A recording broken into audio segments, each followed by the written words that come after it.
दोस्तों नमस्कार, मैं संजय मग्गू और मौजूद हैं देश रोजाना के डिजिटल मीडिया मंच पर। चुनाव की चिल्पों बिल्कुल बंद हो गई है। आज 30 तारीख है और 1 तारीख को 7वें चरण का मतदान है, यानी कि 58 सीटों पर आखिरी चरण का मतदान 1 जून को। प्रधानमंत्री मोदी की सीट पर भी चुनाव होगा 1 जून को, यानी कि परसों।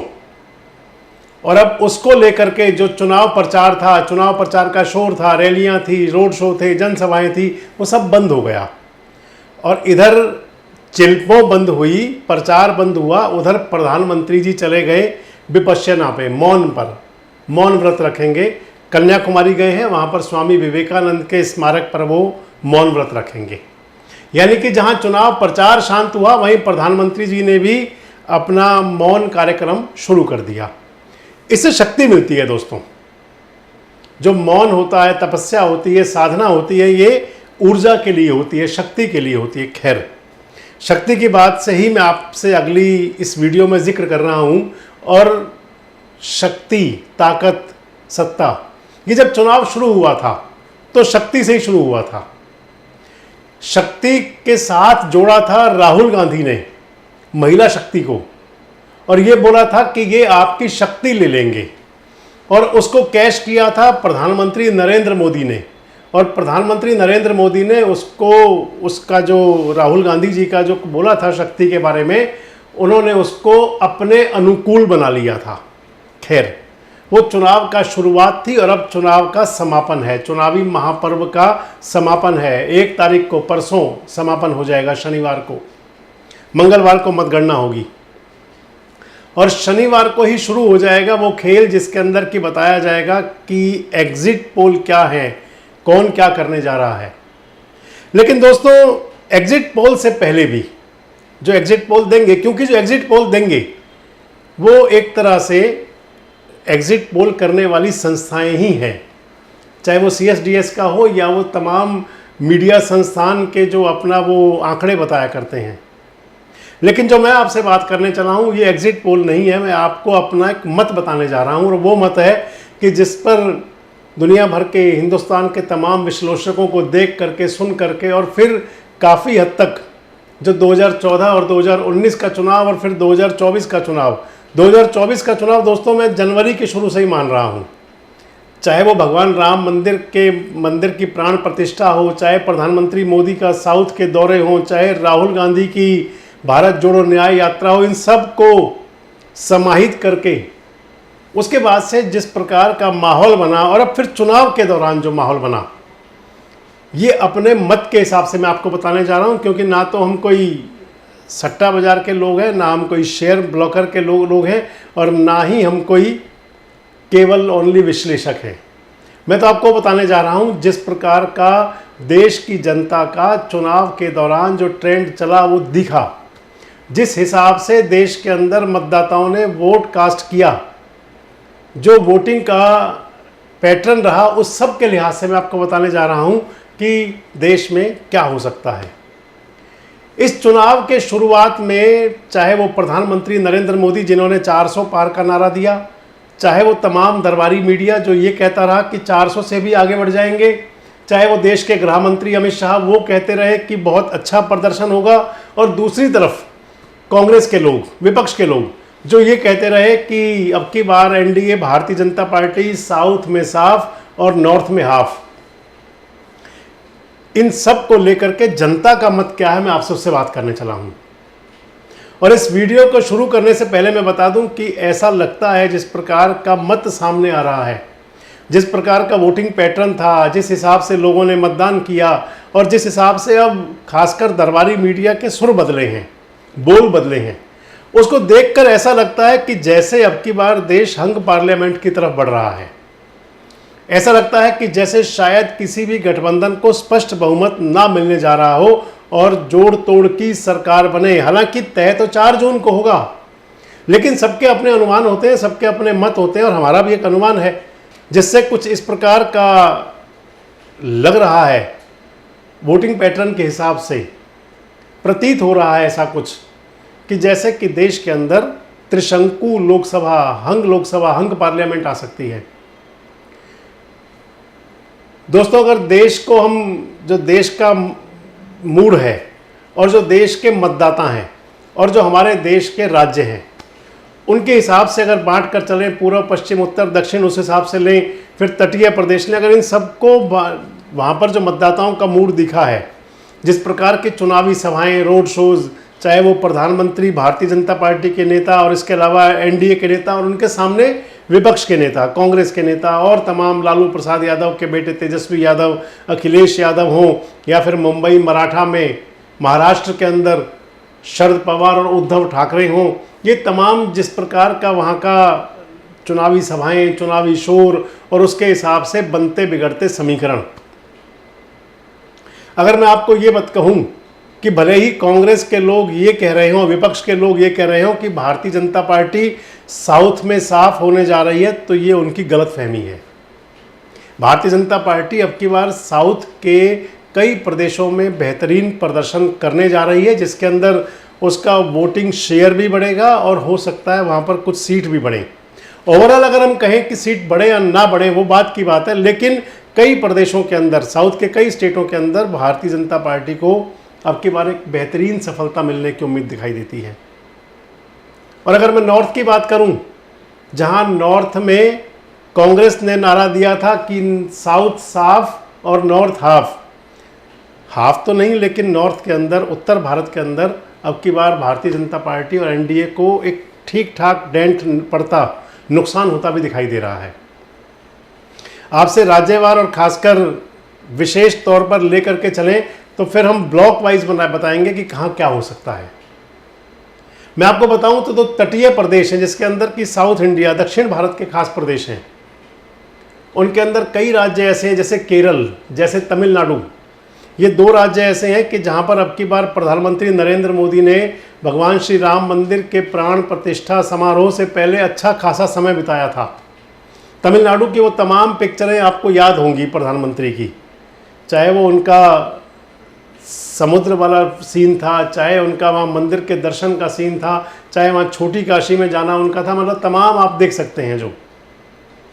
और अगर मैं आपको ये कहूँ कि केरल और तमिलनाडु के अंदर अब की बार Bharatiya Janata party vote share के हिसाब से, सीटों के हिसाब से नहीं, वोट शेयर के हिसाब से बेहतरीन प्रदर्शन करने जा रही है। अगर मैं आपको ये कहूँ कि केरल के अंदर अब की बार भारतीय जनता पार्टी 15-18% तक और हो सकता है 20% तक भी वोट ले जाए, तो कोई अतिशयोक्ति या कोई बड़ी बात नहीं होगी। हालांकि वो सीटों में कन्वर्ट होता कहीं केरल में दिखाई नहीं दे रहा। अगर अगला राज्य मैं आपसे कहूँ तो फिर वो तमिलनाडु है। तमिलनाडु के अंदर भी भारतीय जनता पार्टी ने अब की बार अपनी मजबूत उपस्थिति का एहसास कराया है, जैसा वहाँ का वोट पैटर्न था। और तमिलनाडु के लिए भी आप ये कह सकते हैं कि भारतीय जनता पार्टी अब की बार वहाँ भी 15-18% तक वोट लेने जा रही है। लेकिन जहाँ तक सीट की बात है तो फिर तमिलनाडु में भी भारतीय जनता पार्टी को 1 या 2 सीट, मैक्सिमम 2 सीट तक मिल सकती हैं, यानी कि 39 में से 2 सीटें। जो तमिलनाडु का मैं आपको बताऊं कि जो डीएमके, जिसकी सरकार भी आजकल चल रही है, वहाँ भारतीय जनता पार्टी के जाने के बाद, भारतीय जनता पार्टी को मजबूती मिलने के बाद मुकाबला तिकोना हो गया और उससे खासकर अब की बार भी डीएमके को फ़ायदा मिलता हुआ दिख रहा है, जिस लिहाज से उनकी सीट घटने की कोई उम्मीद नहीं है।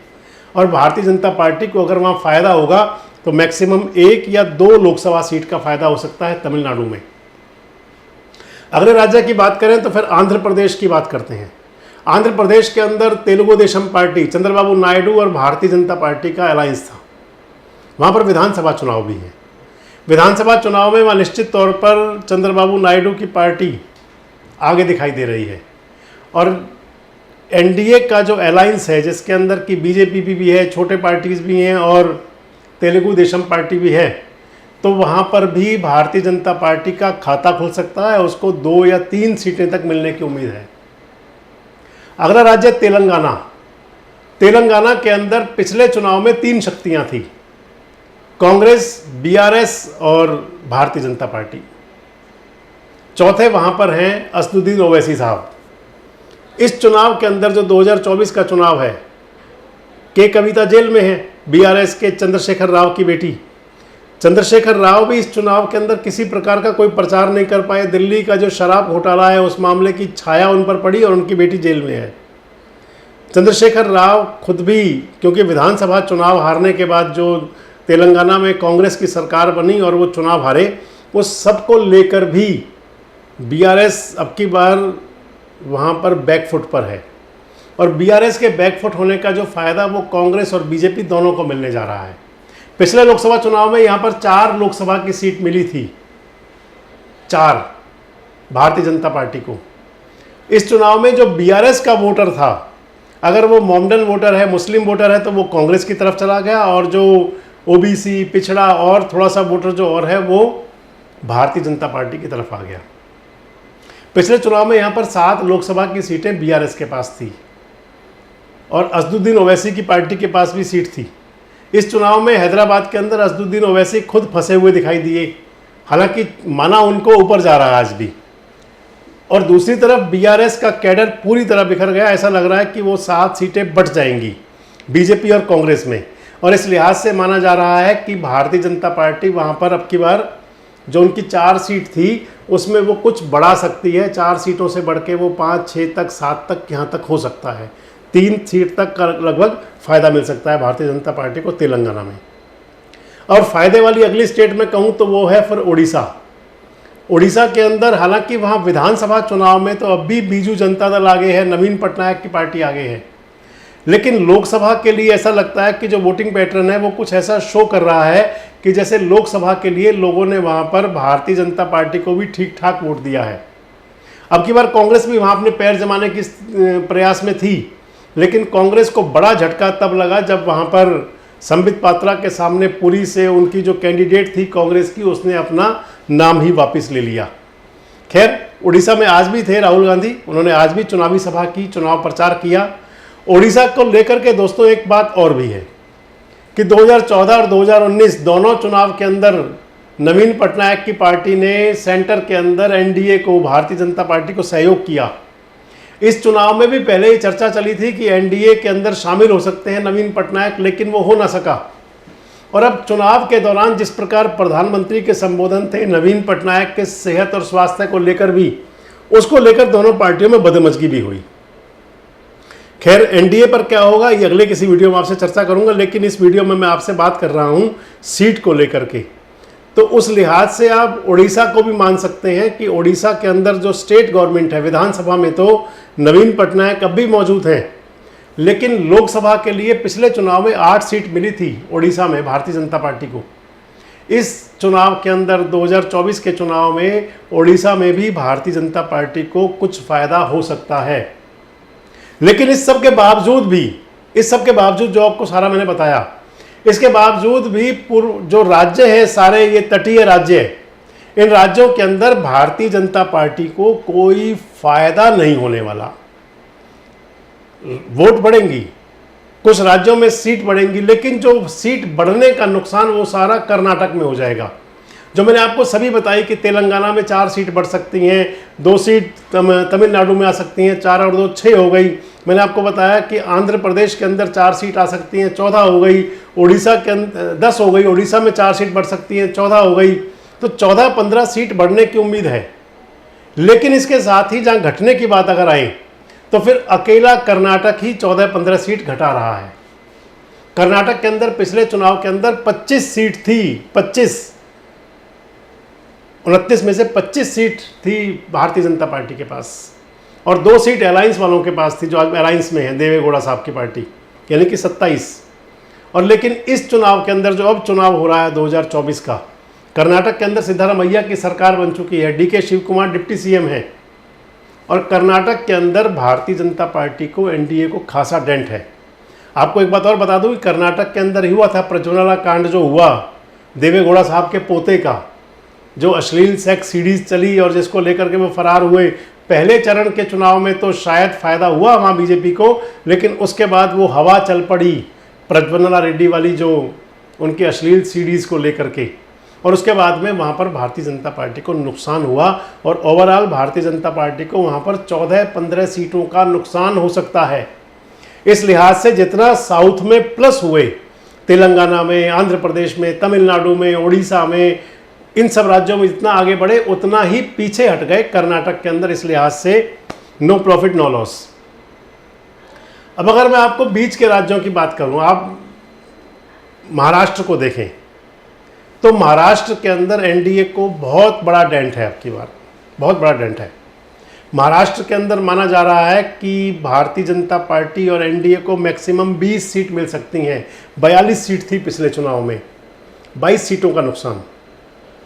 हालांकि इसके अंदर ज़्यादा नुकसान जो है वो बीजेपी को कम है, और जो अलग अलग पार्टियां बनी थी टूट करके, एक नाथ शिंदे की पार्टी जो शिवसेना से अलग हुई, और दूसरी पार्टी अजीत पवार की पार्टी जो चच्चा से अलग हो गए अपने शरद पवार से, और इन दोनों का अस्तित्व मैं आपको बता दूं कि महाराष्ट्र के अंदर संकट में है। असली नकली शिवसेना की बहुत बात चली थी, लेकिन चुनाव में तय हो गया कि बाला साहब ठाकरे की विरासत तो उद्धव ठाकरे ही हैं, और उद्धव ठाकरे को इस चुनाव में खासा फायदा होता हुआ दिख रहा है। इस चुनाव के अंदर कई चीज़ें होंगी दोस्तों, कई चीज़ें हैं जो बदलाव वाली हैं, और आप मान करके चलें कि कम से कम 20 सीट का नुकसान, तो कम से कम 20 सीट का नुकसान अकेले महाराष्ट्र एनडीए को करने जा रहा है।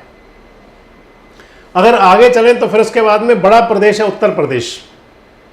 उत्तर प्रदेश के अंदर आप अगर देखें तो यूपी के अंदर भगवान राम का भव्य मंदिर, काशी बनारस वो सब कुछ, फिर मथुरा की बारी, ये नारे भी वहीं के लिए, यूपी के लिए ही चले।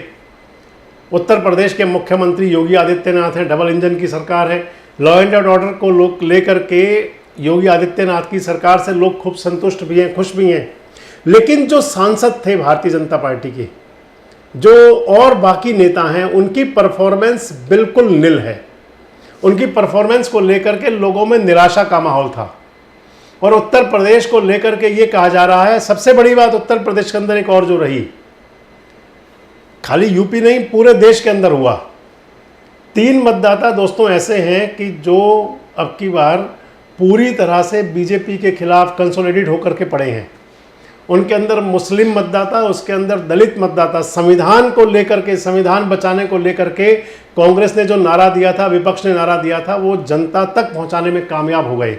और भारतीय जनता पार्टी की सफाई, मैं आपको अगर ये कहूं कि दलित मतदाताओं के गले नहीं उतरी, तो आप 4 जून को इसको समझ भी लेंगे। उत्तर प्रदेश के अंदर एक तरफ जहां योगी आदित्यनाथ की लॉ एंड ऑर्डर की पोजीशन को लेकर के लोग संतुष्ट थे, लेकिन दूसरी तरफ जो मुख्य मुद्दा रहा, वो दूसरी तरफ मुख्य बात ये गई कि वहाँ के भारतीय जनता पार्टी की सांसदों की परफॉर्मेंस लोगों के लिए ठीक नहीं थी। दूसरा, दलित, मुस्लिम और किसान मतदाता इकट्ठा हो गया। तीसरा, पूर्वांचल के अंदर बीजेपी की वो लहर नहीं रही। चौथा, ठाकुर मतदाता भी अब की बार उत्तर प्रदेश में खासा नाराज दिखा। राजा भैया का फैक्टर कह लें, चाहे आप धनंजय सिंह का कह लें, सबके अलग अलग कुछ माहौल कहते थे। और इन सबको देखते हुए उत्तर प्रदेश में जिस प्रकार की हवाएं आ रही हैं, जिस प्रकार के संकेत हैं, वो ये है कि उत्तर प्रदेश में भारतीय जनता पार्टी को कम से कम 12-14 सीटों का नुकसान एनडीए को हो सकता है। जो पिछले चुनाव में 2024 में 16 सीटें भाजपा हारी थी, 64 पर कब्जा था एनडीए का, 62 बीजेपी और 2 सहयोगी पार्टी। लेकिन इस चुनाव के अंदर संभावनाएं कुछ ऐसी हैं कि 80 में से जो 70 और 75 का नारा दिया था, वो 80 में से 50-52 तक रह सकती है बीजेपी। 10-12 सीटों का नुकसान। तो नुकसान वाले राज्यों में पहला महाराष्ट्र और दूसरा उत्तर प्रदेश बड़ा नुकसान जो देने जा रहे हैं। तीसरा राज्य बिहार। बिहार के अंदर एनडीए के पास 39 सीट थी, 39 पिछले चुनाव के अंदर। इस चुनाव में नीतीश बाबू वापस पलटी मार के पहुंच गए, लेकिन नीतीश की पलटियां भी कामयाब अब की बार नहीं होती दिख रही। हालांकि भारतीय जनता पार्टी को तो नुकसान कम होगा, लेकिन बिहार के अंदर ये माना जा रहा है कि अब की बार 25 सीट तक सिमट सकती है मैक्सिमम एनडीए। 15 सीट तक एनडीए के हाथ से बाहर निकल सकती हैं। 15 सीट तक ले सकता है महागठबंधन, इंडिया गठबंधन, जिसमें कांग्रेस भी है, जिसके अंदर सहनी भी है, जिसके अंदर लालू प्रसाद का पार्टी भी है, तेजस्वी यादव भी हैं। तेजस्वी यादव के सभाओं में जिस प्रकार की भीड़ उमड़ी थी, वो भी संकेत दे रही है।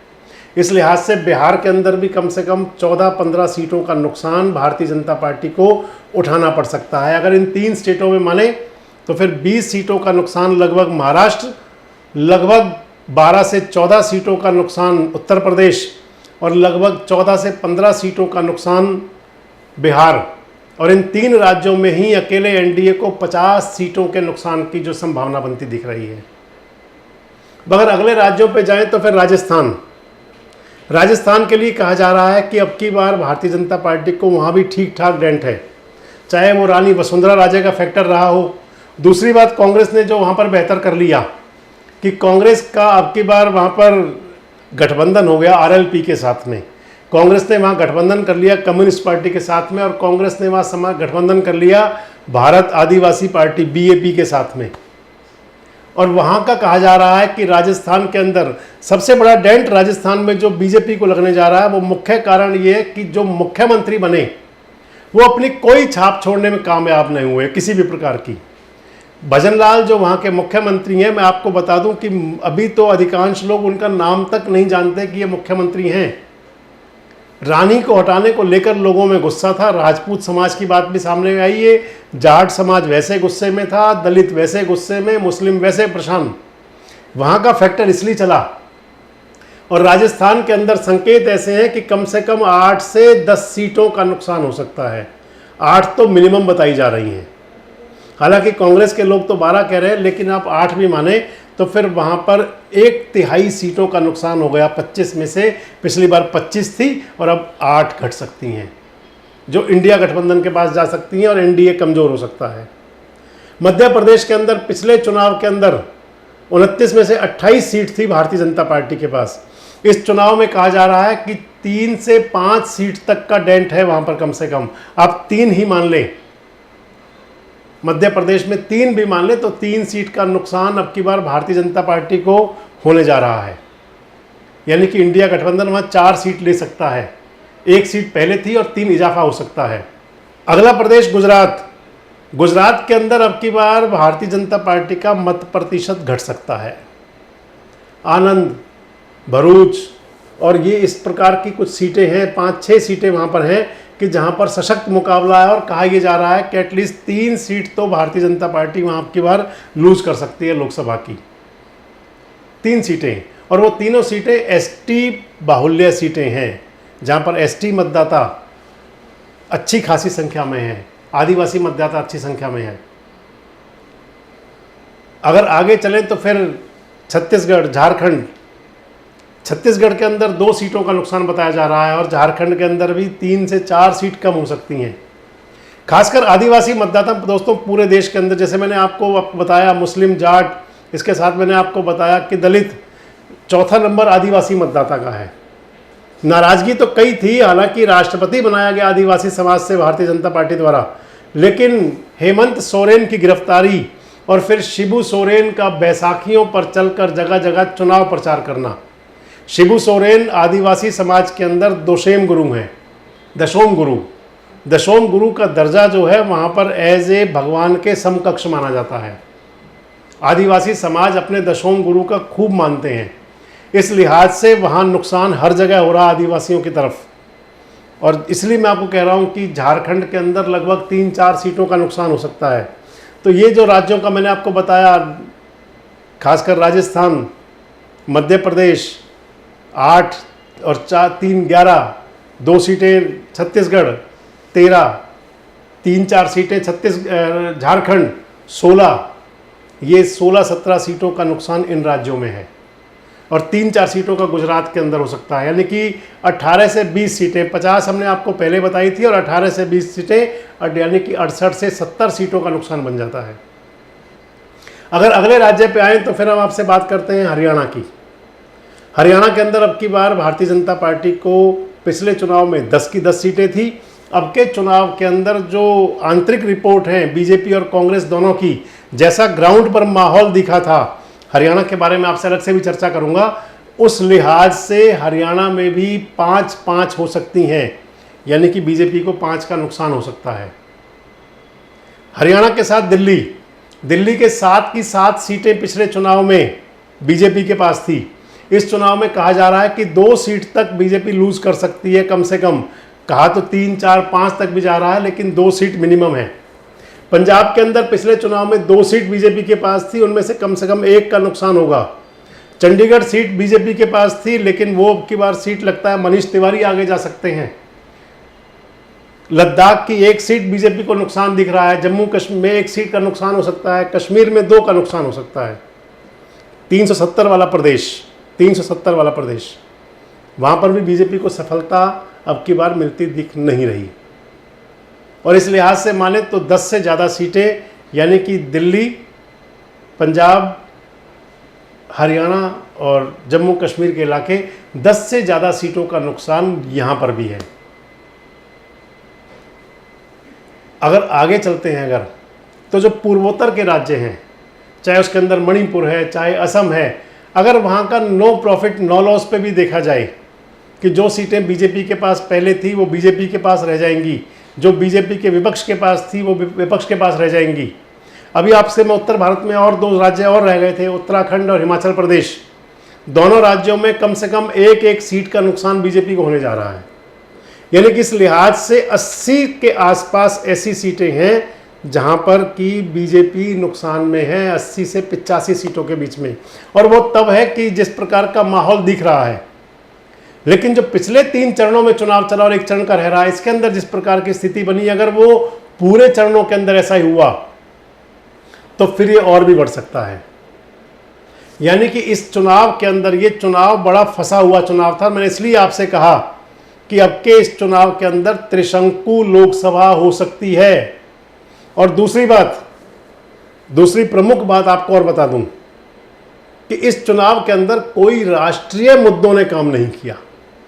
इस चुनाव के अंदर नेशनल के मुद्दे, राष्ट्रीय मुद्दे कोई बड़े बन नहीं पाए।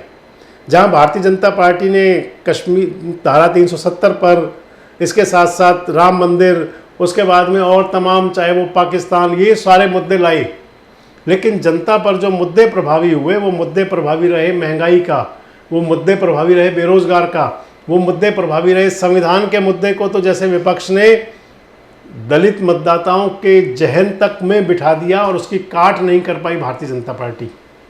आपको क्या लगता है दोस्तों, लोकसभा चुनाव में देश की जनता क्या कर सकती है?